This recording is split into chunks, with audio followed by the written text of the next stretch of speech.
Hello बच्चों, तो कैसे हैं आप सब। मैं सत्यम प्रशांत कौशल आ गया हूँ क्लास 10th मैथमेटिक्स का क्वाड्रेटिक इक्वेशन का एक नया लेक्चर लेकर के, जिसमें मैं आज आपको सॉल्व कराऊंगा क्लास 10th एनसीईआरटी की एक्सरसाइज 4.1 का क्वेश्चन नंबर 2। बच्चों तो ध्यान से देखिए, क्वेश्चन में हमसे क्या कह रहा है।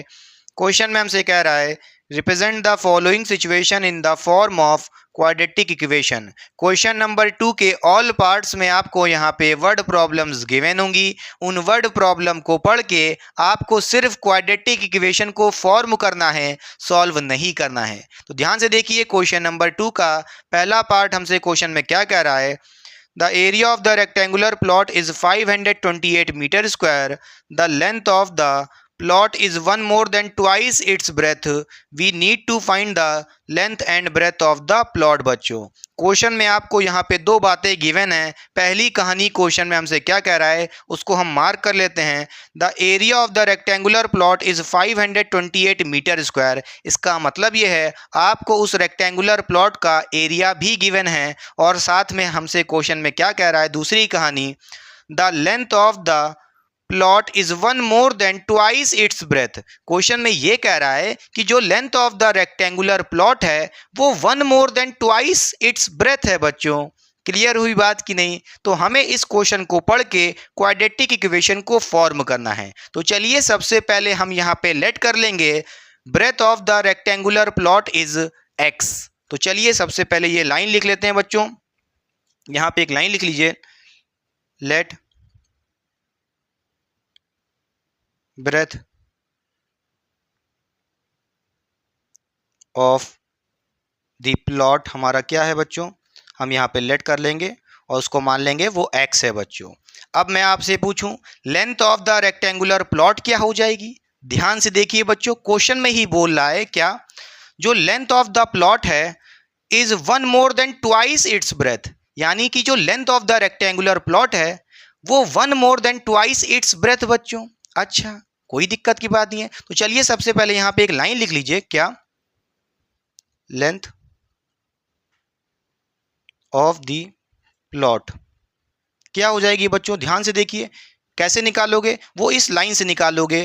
क्या बच्चों, length of the plot is one more than twice its breadth. बच्चों हमने ब्रेथ कितनी मानी है बच्चों, breadth of the rectangular plot क्या है बच्चों, एक्स है। क्वेश्चन में कह रहा है जो लेंथ है वो one more than twice the breadth. Twice the breadth का मतलब क्या है, टू इंटू एक्स, हाँ या ना, क्योंकि ब्रेथ आपने एक्स मानी है तो ट्वाइस द ब्रेथ का मतलब क्या हुआ, 2x हो गया, हाँ या ना। तो हम यहाँ पे कहेंगे जो लेंथ है वो क्या है बच्चों, 2x प्लस 1। अब कहोगे प्लस 1 क्यों कर रहे हैं, क्योंकि क्वेश्चन में ही बोल रहा है क्या, one more than twice the breath.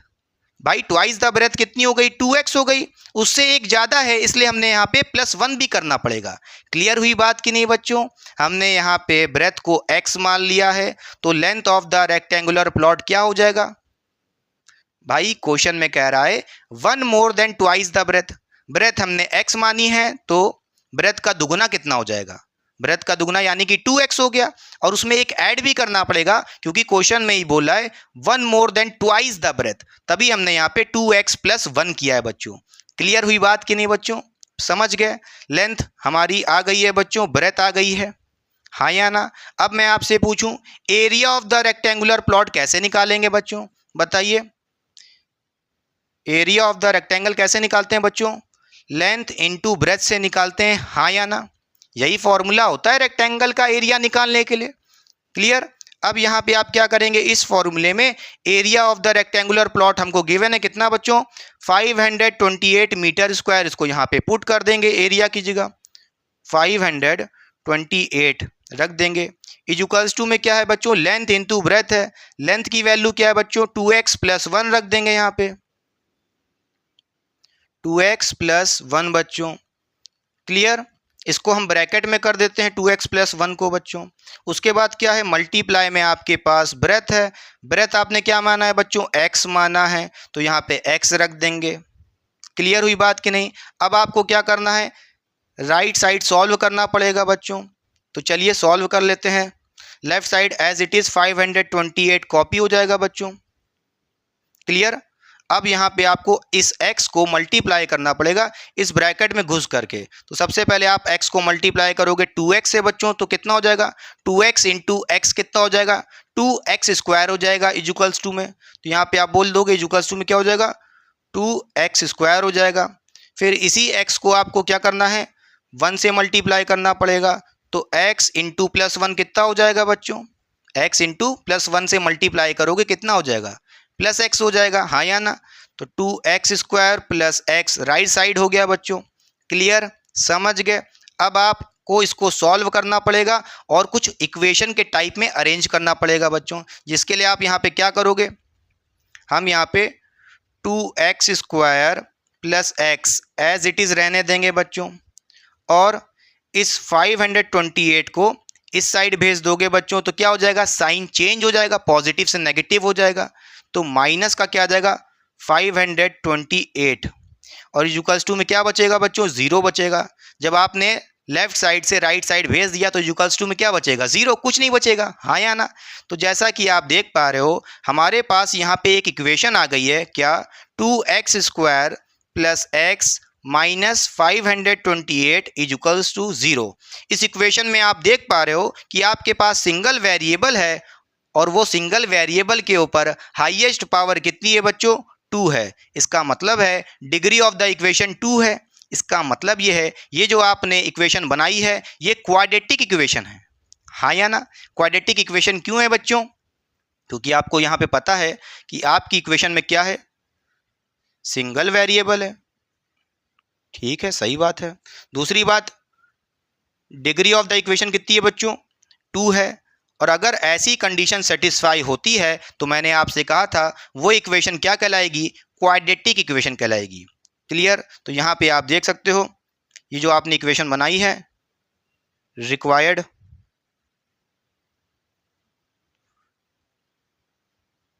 Quadratic equation है बच्चों। समझ गए कि नहीं समझ गए। क्वाड्रेटिक इक्वेशन की दो कंडीशन थी। पहली बात इक्वेशन में सिंगल वेरिएबल होना चाहिए, जैसा कि आप देख रहे हो इस इक्वेशन में सिंगल वेरिएबल x है और इसकी हाईएस्ट पावर क्या है बच्चों 2 है, यानी डिग्री ऑफ द इक्वेशन 2 है। दोनों कंडीशन सेटिस्फाई हो रही है तो आप यहाँ पे बोल दोगे 2x square plus x minus 528 equals to 0। ये आपकी क्वाड्रेटिक इक्वेशन फॉर्म हो गई है according to the question number 2 का फर्स्ट पार्ट बच्चों। क्लियर हुई बात कि नहीं, समझ गए। अच्छा, अब आइए मूव ऑन करते हैं नेक्स्ट पार्ट पे। तो आइए बच्चों चलिए अब सॉल्व करते हैं क्वेश्चन नंबर 2 का सेकंड पार्ट। क्वेश्चन में हमसे क्या कह रहा है, ध्यान से देखिए। क्वेश्चन में हमसे कह रहा है the product of two consecutive positive integer is 306, we need to find the integer. Question में आपको यहाँ पे क्वाड्रेटिक इक्वेशन फॉर्म करनी पड़ेगी, जिसके लिए क्वेश्चन में आपको क्या गिवन है product of two consecutive positive integer is 306 बच्चों। तो सबसे पहले आपको यह पता करना पड़ेगा वो टू पॉजिटिव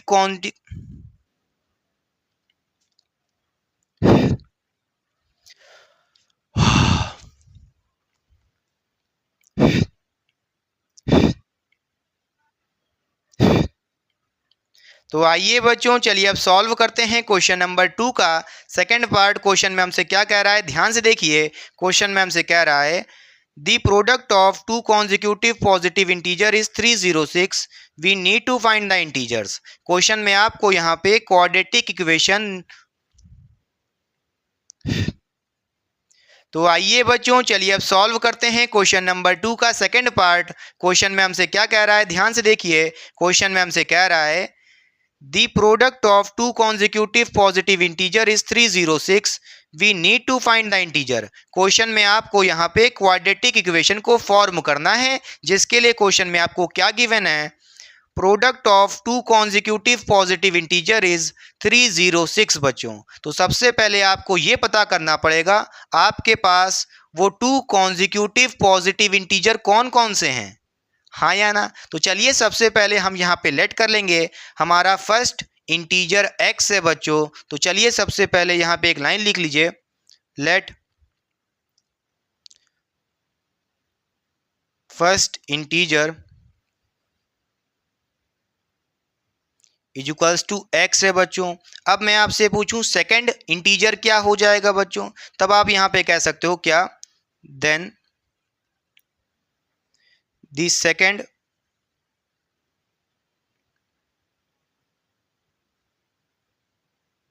इंटीजर क्या हो जाएगा बच्चों, ये बताइए, ध्यान से सुनिए मेरी बातों को। अगर आपका फर्स्ट पॉजिटिव इंटीजर क्या है बच्चों, x है, तो दूसरा पॉजिटिव इंटीजर क्या हो जाएगा, इसके बाद वाला नंबर। अगर पहला नंबर x है तो x के बाद कौन सा दूसरा नंबर आएगा कॉन्जिक्यूटिवली, x प्लस वन आएगा, हाँ या ना। तो यहाँ पे हम कह सकते हैं हमारा सेकंड इंटीजर क्या हो जाएगा बच्चों, x प्लस वन हो जाएगा, हाँ या ना। क्लियर हुई बात कि नहीं बच्चों। क्वेश्चन में आपसे कह रहा है टू कॉन्जिक्यूटिव पॉजिटिव इंटीजर की बात कर रहा है। टू कॉन्जिक्यूटिव पॉजिटिव इंटीजर का मतलब ये है कि अगर फर्स्ट इंटीजर आपने x मान लिया तो दूसरा आपका इंटीजर क्या हो जाएगा, x प्लस वन, उससे एक नंबर बड़ा हो जाएगा, हाँ या ना बच्चों। क्लियर हुई बात कि नहीं, नहीं समझ में आ रहा तो आइए आपको एक एग्जांपल से समझाते रहते हैं। मान लीजिए हमारा फर्स्ट इंटीजर बच्चों 3 है, तो इसके बाद इसका कॉन्जिक्यूटिव इंटीजर क्या हो जाएगा, उसके लिए आपको क्या करना पड़ेगा, इस 3 में एक नंबर ऐड कर देंगे तो क्या मिल जाएगा, 4 मिल जाएगा, हाँ या ना। क्लियर हो रही बात कि नहीं।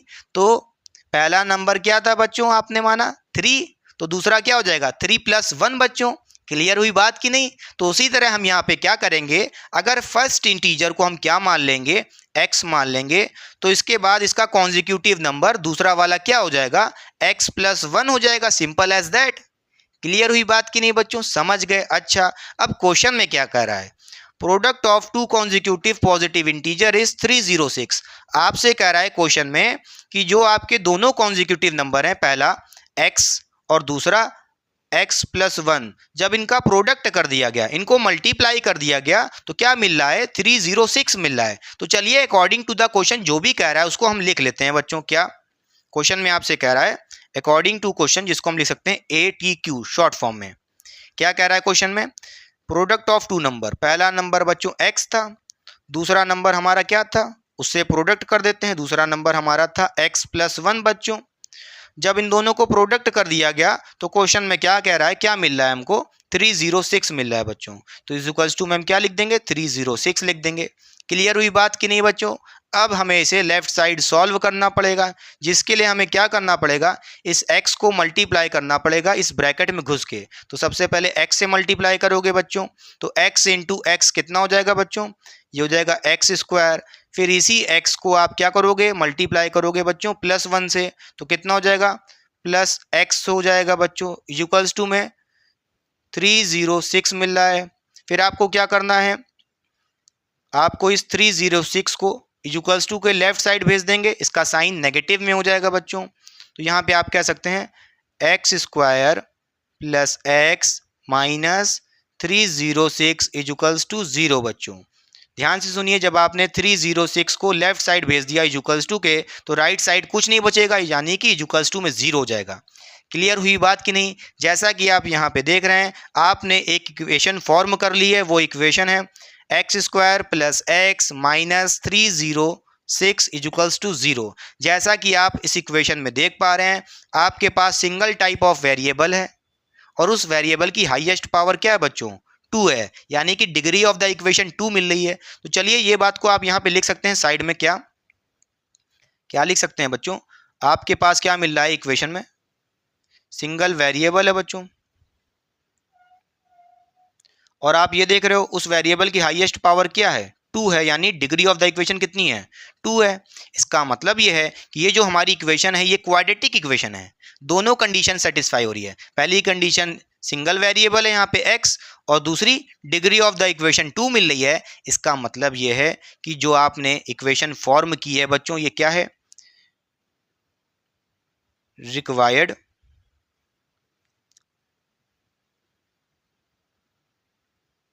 छी गंदा हो जा रहा है, क्वाड्रेटिक इक्वेशन बच्चों। क्वेश्चन में आपसे क्या बोला था, क्वेश्चन नंबर 2 में बच्चों, represent the following situation in the form of quadratic equation. Question number 2 तो यही था।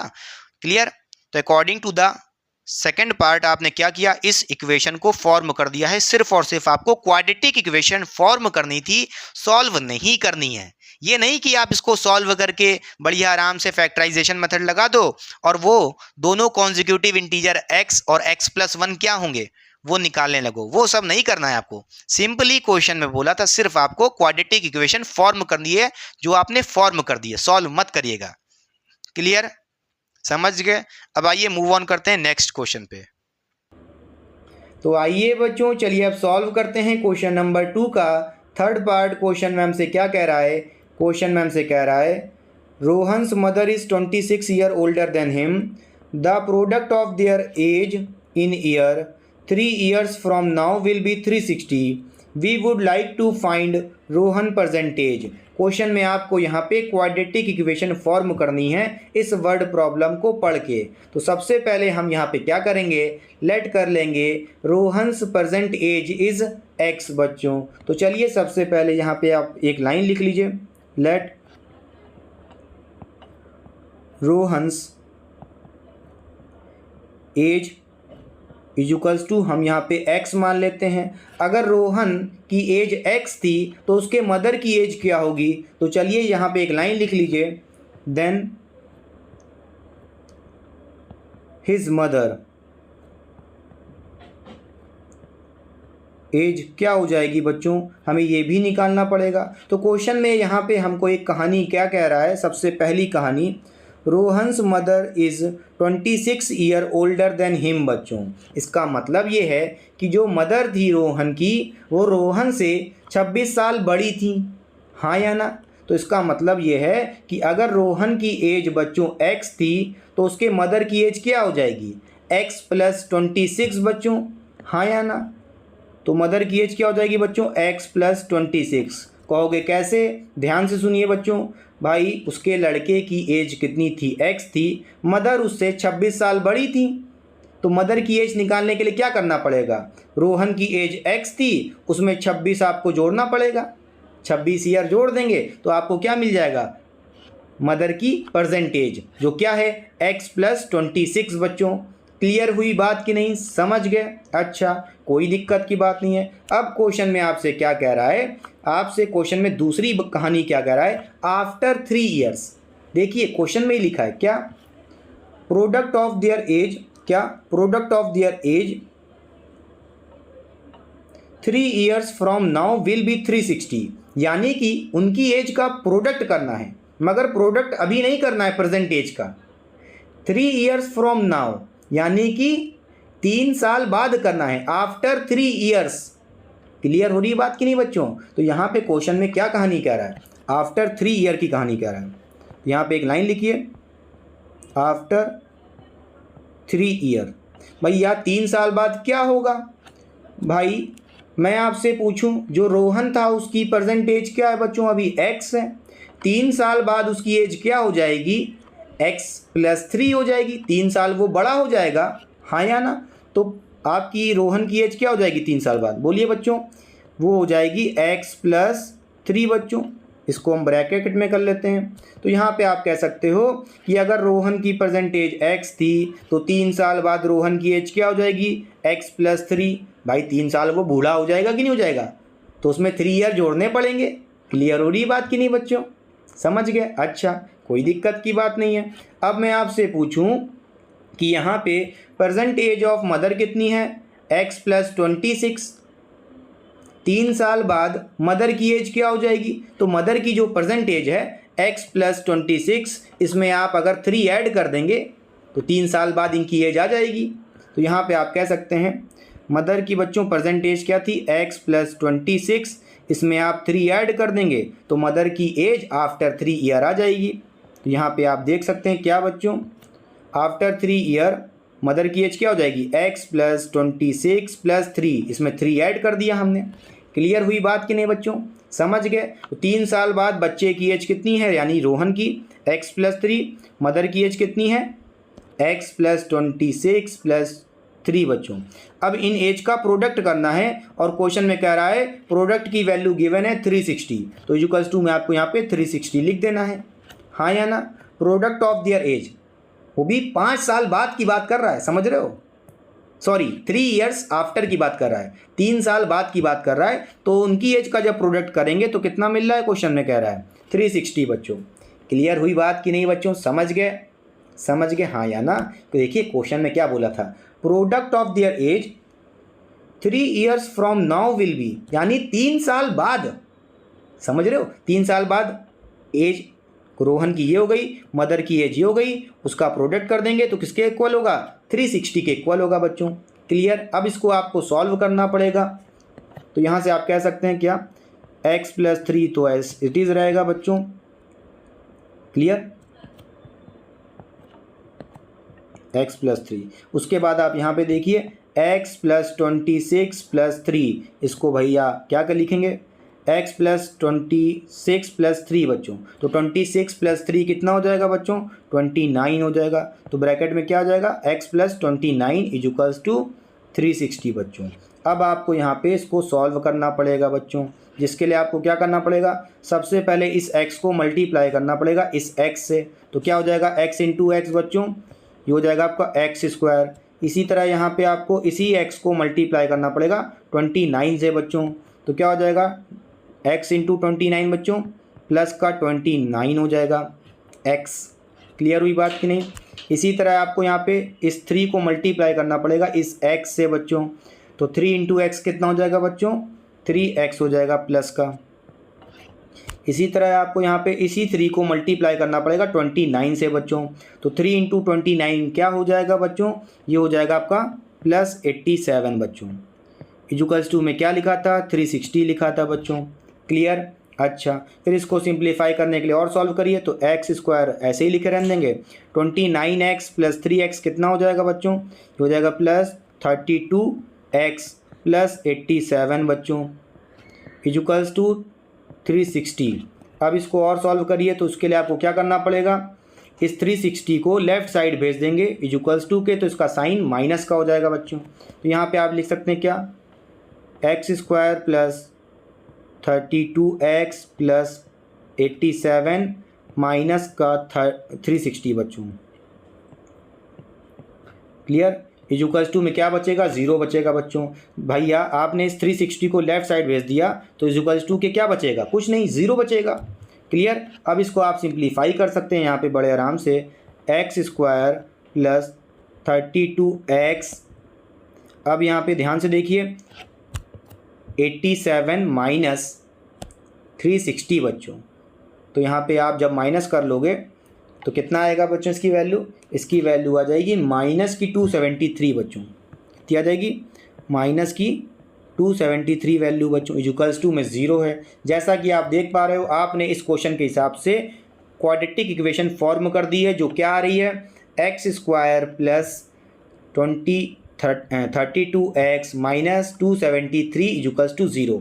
आपने यहाँ पे इक्वेशन फॉर्म कर दी है, और इस इक्वेशन में आप क्या देख पा रहे हो कि भैया आपके पास क्या है, सिंगल वेरिएबल है,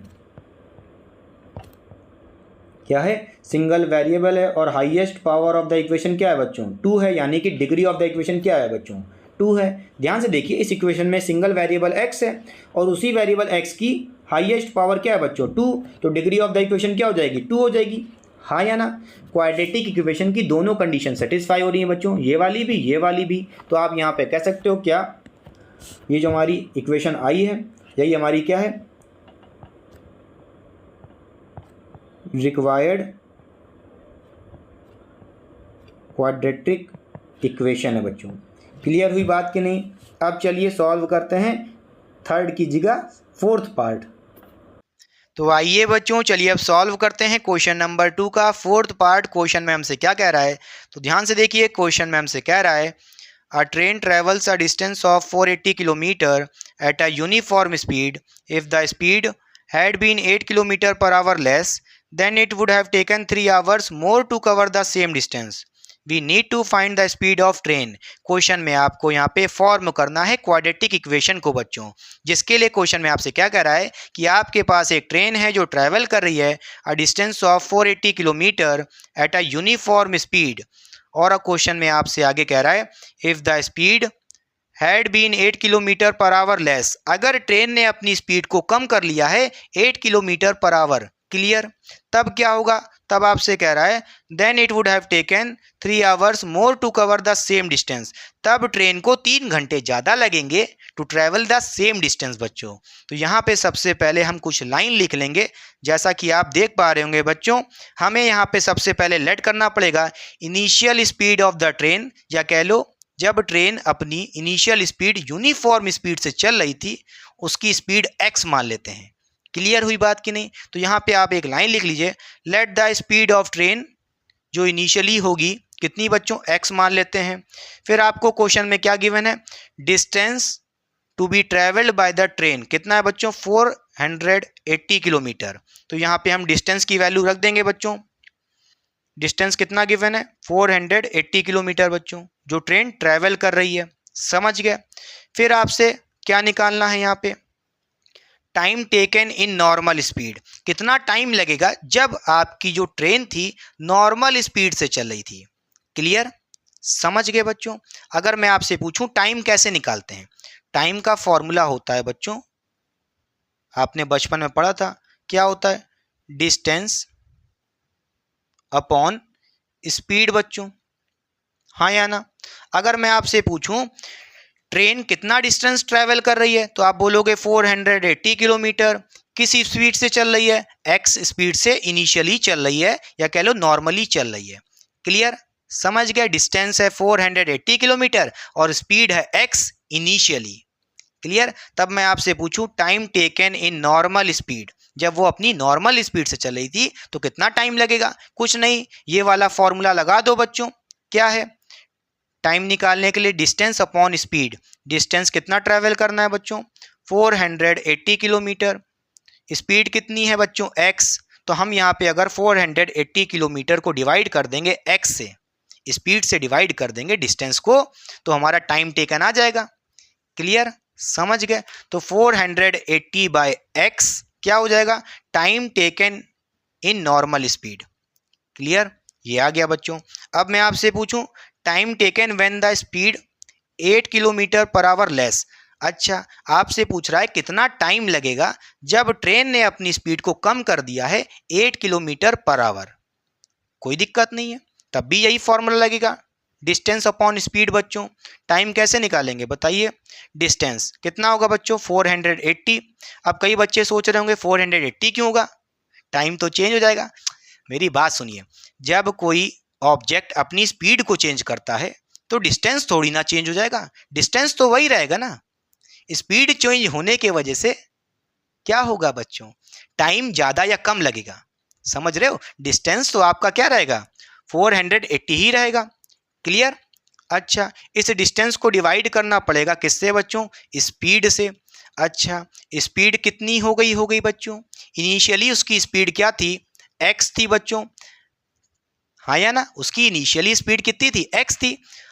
फिर उसने कितना कम कर ली अपनी स्पीड को, 8 किलोमीटर पर आवर कम कर ली है।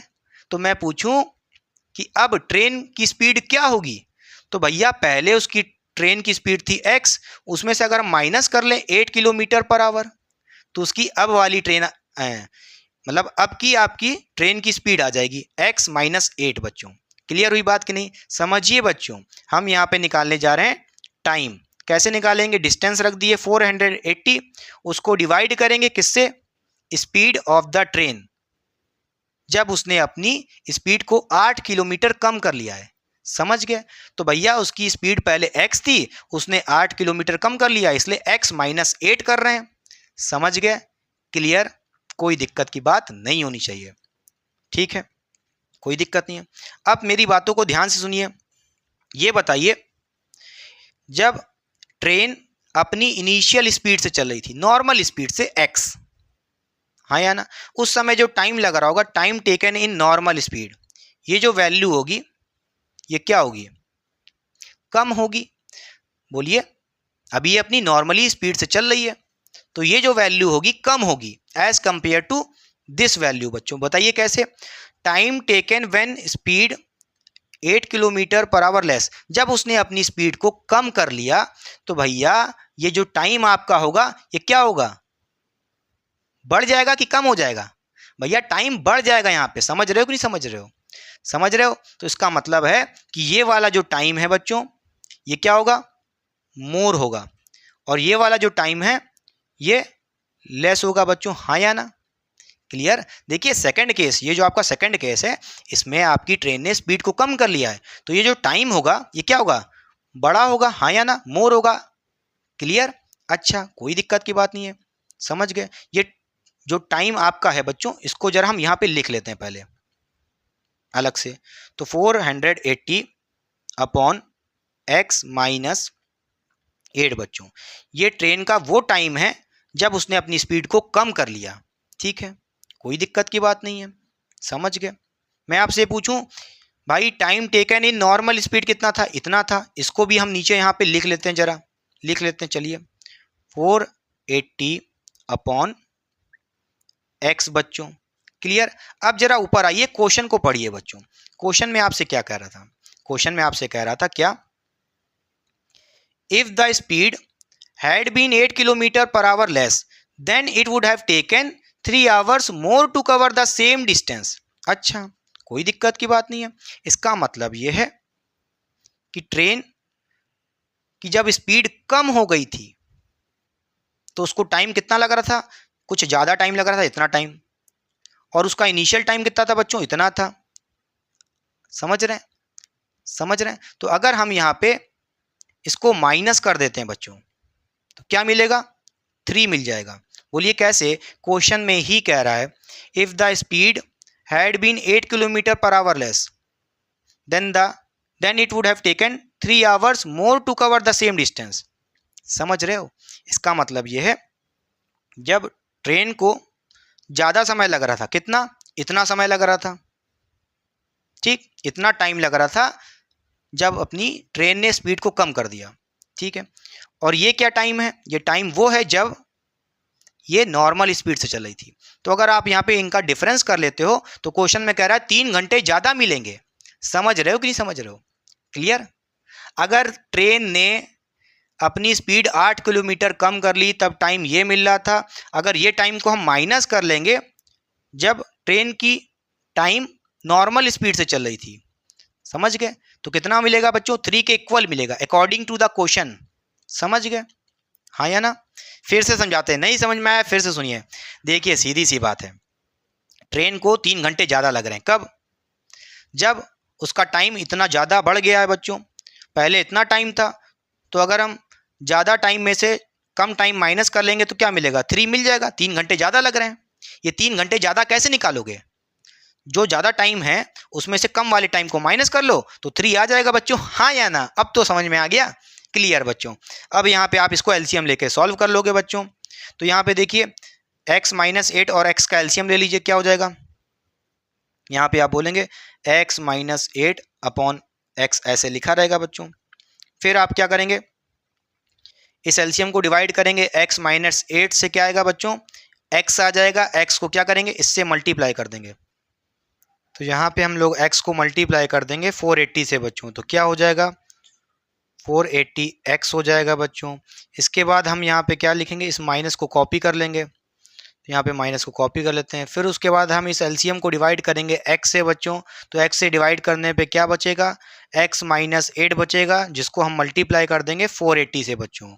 तो यहाँ पे क्या लिख देंगे, 480 मल्टीप्लाई ब्रैकेट में x माइनस 8 बच्चों इक्वल्स टू में 3 लिखा है, उसको भी कॉपी कर लेते हैं। अब जैसा कि आप क्या करोगे, सबसे पहले इस न्यूमरेटर को सॉल्व करोगे बच्चों, तो क्या हो जाएगा, 480x कॉपी हो जाएगा। इसके बाद यहाँ पे क्या करना है, इस माइनस 480 को मल्टीप्लाई करना है x से, तो कितना हो जाएगा, माइनस का 480x हो जाएगा बच्चों। इसी तरह इस माइनस 480 को मल्टीप्लाई करोगे माइनस 8 से, तो माइनस माइनस तो बच्चों प्लस हो जाएगा, और 480 को 8 से मल्टीप्लाई करोगे तो हो जाएगा 3640। क्लियर। और डिवाइड में क्या था बच्चों, आपके पास x माइनस 8 ब्रैकेट में मल्टीप्लाई करना है x से। तो सबसे पहले आप x को मल्टीप्लाई करोगे x से, तो कितना हो जाएगा बच्चों, x स्क्वायर हो जाएगा। उसी तरह यहाँ पे जब आप x को मल्टीप्लाई करोगे माइनस 8 से, तो कितना हो जाएगा, माइनस का 8x हो जाएगा। क्लियर। इक्वल्स टू में 3 भी था बच्चों, समझ गए। अब आप यहाँ पे देख पा रहे हो प्लस का 480x है, यहाँ माइनस का 480x है, दोनों क्या हो जाएंगे, कैंसिल आउट हो जाएंगे। क्लियर। कैंसिल आउट होकर एक्स वाले टर्म 0 हो जाएंगे। क्लियर। तो न्यूमरेटर में सिर्फ क्या बचेगा बच्चों, ये बचेगा। इसको हम यहाँ पे सबसे पहले कॉपी कर लेते हैं। तो 3640, ठीक बच्चों। उसके बाद यहाँ पे आप जो डिनोमिनेटर देख रहे हो एक्स स्क्वायर माइनस 8x, इसको इक्वल्स टू के राइट साइड भेजोगे तो डिवाइड से मल्टीप्लाई में आ जाएगा 3 के साथ। तो 3 इंटू क्या हो जाएगा, बोलिए बच्चों, इक्वल्स टू में 3 इंटू एक्स स्क्वायर ब्रैकेट में है 8x बच्चों। क्लियर। फिर यहाँ पे आप left side as it is copy हो जाएगा इक्वल्स टू। अब क्या करना है, यहाँ पे 3 को मल्टीप्लाई करना पड़ेगा एक्स स्क्वायर से, तो कितना हो जाएगा 3x स्क्वायर हो जाएगा। फिर इसी 3 को मल्टीप्लाई करोगे माइनस 8x से, तो कितना हो जाएगा माइनस का 24x हो जाएगा बच्चों। क्लियर। अच्छा, फिर यहाँ से आप इक्वेशन को फॉर्म कर सकते हो। कैसे बच्चों, right side as it is लिखे रहने दो बच्चों, सबसे पहले कॉपी कर लो। तो 3x स्क्वायर माइनस 24x बच्चों। अब यहाँ पे आप इस 3640 को राइट साइड भेज दोगे इक्वल्स टू के, तो क्या हो जाएगा, साइन नेगेटिव में हो जाएगा माइनस 3640 बच्चों। इक्वल्स टू में क्या बचेगा, 0 बच जाएगा। क्लियर, समझ गए। अच्छा, तो यहाँ पे आप देख सकते हो आपने क्वाड्रेटिक इक्वेशन फॉर्म कर ली है जिसमें सिंगल वेरिएबल है और आपके वेरिएबल की हाईएस्ट पावर 2 है। इसका मतलब ये क्वाड्रेटिक इक्वेशन है। यहाँ पे आप लिख सकते हो क्या, रिक्वायर्ड क्वाड्रेटिक इक्वेशन।